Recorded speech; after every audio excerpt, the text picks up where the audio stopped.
The last time that we had you on the show, we talked about what we've been building and what the go-to market strategy was for Ultra. And of course, if you guys didn't get a chance to check out that last episode, I'll add a card here and link to it in the description below.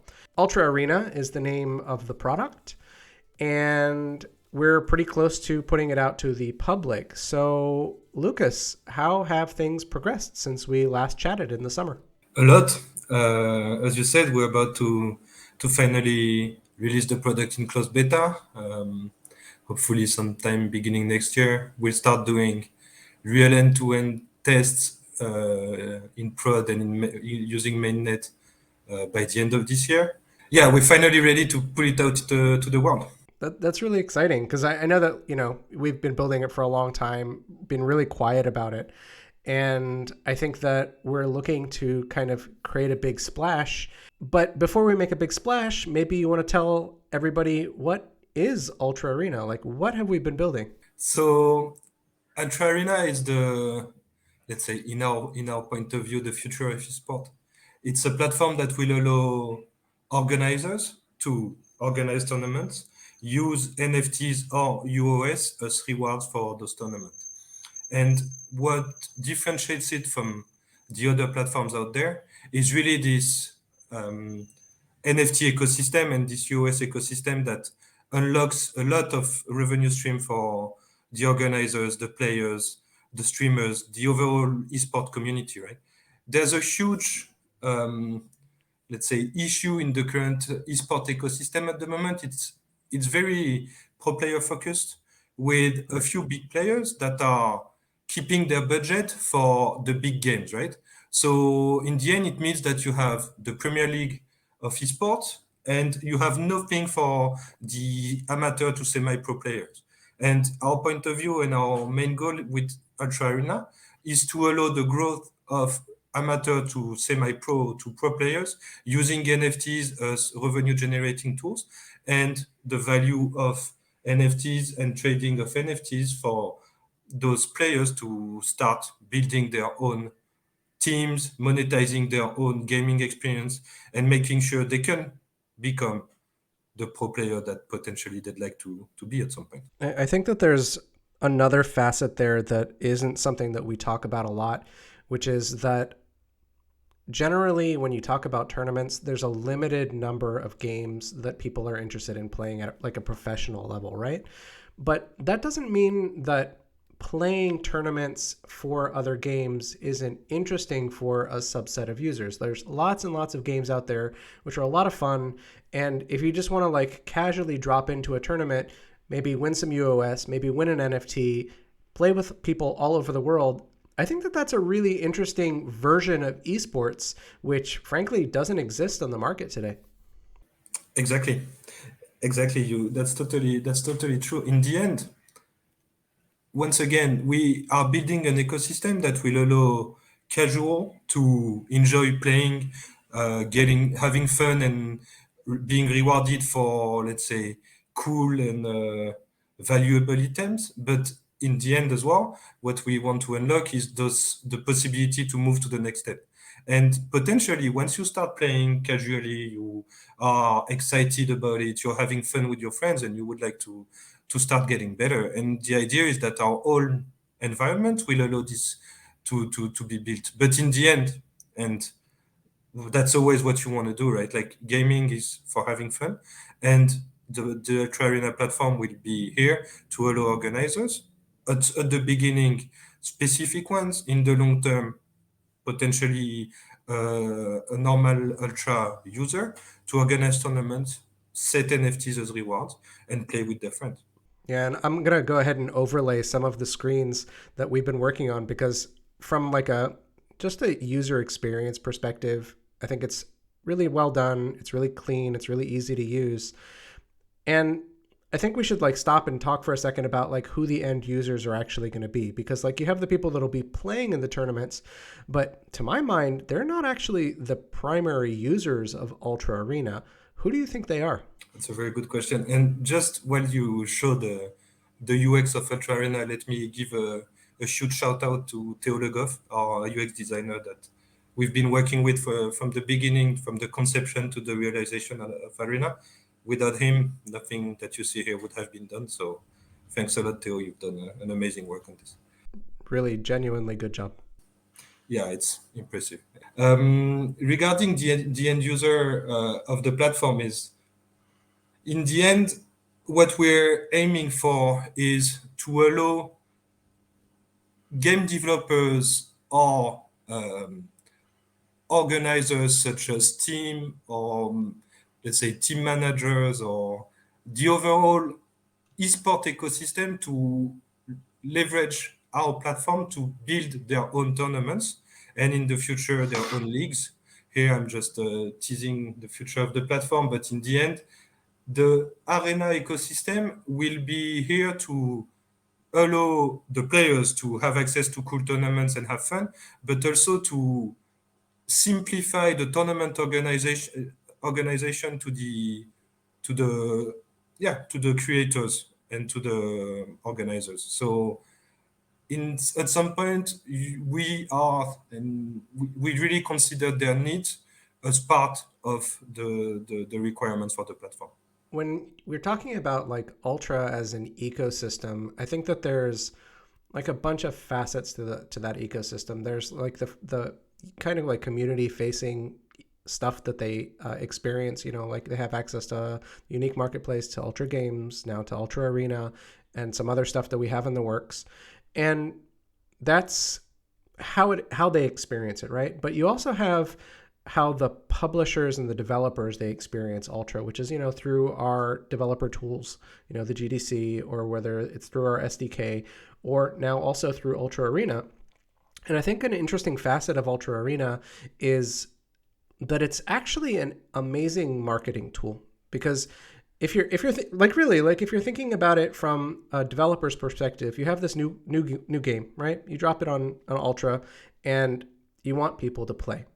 And to incentivize people to play, doing that through tournaments, to my mind, not something anybody else does, certainly not something that Epic or Steam do, and sets Ultra apart in a way which is revolutionary. I love the term, but you know, we had kind of that discussion where we were discussing the go-to-market strategy, right? It's how do we make sure the ultra ecosystem and the ultra environment as a whole brings value to the different end users, whether they are the let's say the customers or the creators, the developers, and put in as well the streamers, the everyone that is involved in the gaming ecosystem. And indeed, what we're building with Ultra overall is a platform where you, as a game developer, can enter an ecosystem where you will start creating your game, you will start building on our SDK, you will start having in-game NFTs that will be either purchased on the marketplace, earned on the tournament platform, and really build your own marketing strategy around making sure that the user are benefiting from the NFT ecosystem.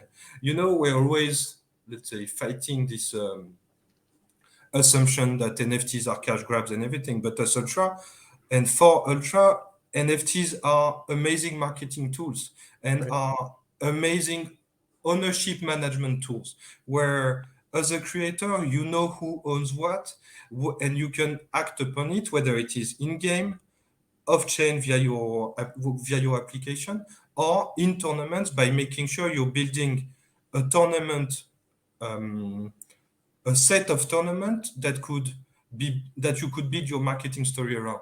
And indeed, that's where our ecosystem is revolutionary in some aspect, because all you need as a game dev is an account. You have all the tools in our platform, and all you need as a user is an account, access the client, and enter this whole new ecosystem. So in uh, we're building the platform at the moment. It's still growing, and that's why it's so exciting. But really, with every piece of the puzzle, we're getting closer and closer. And Arena is one of the pieces that will really unlock new marketing activities that don't exist anywhere, and where you can really start building your esport, let's say, story around something else than pure cash prize pool. You can use and build your esport environment around the NFTs, the collection aspect of the NFTs, the tradability value of the NFTs, the NFTs as gated access to specific tournaments, etc., etc. We haven't even spoken about the NFTs on Discord that unlock a lot of things related to the community management aspect Right. of Arena. So it's the sky is the limit. There was a really smart guy that I brought onto the show, I think maybe 6 weeks ago, 8 weeks ago, named Nicholas Moore, who runs a company called utility.ai. And part of the conversation that like we had when we talked was about his view about how NFTs should not be sold.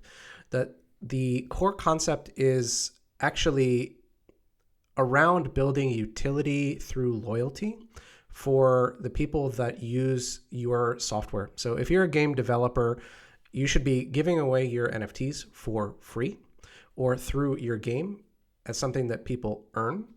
And the value that people apply to it afterwards on the market is through that limited access. Like you only get it through doing something for the benefit of the ecosystem or the software developer or the publisher, or you did something in the game and it took time and it had value because it was something that you needed to do and it's hard to do, and then afterwards it gets applied to the market when you go and sell it on the aftermarket.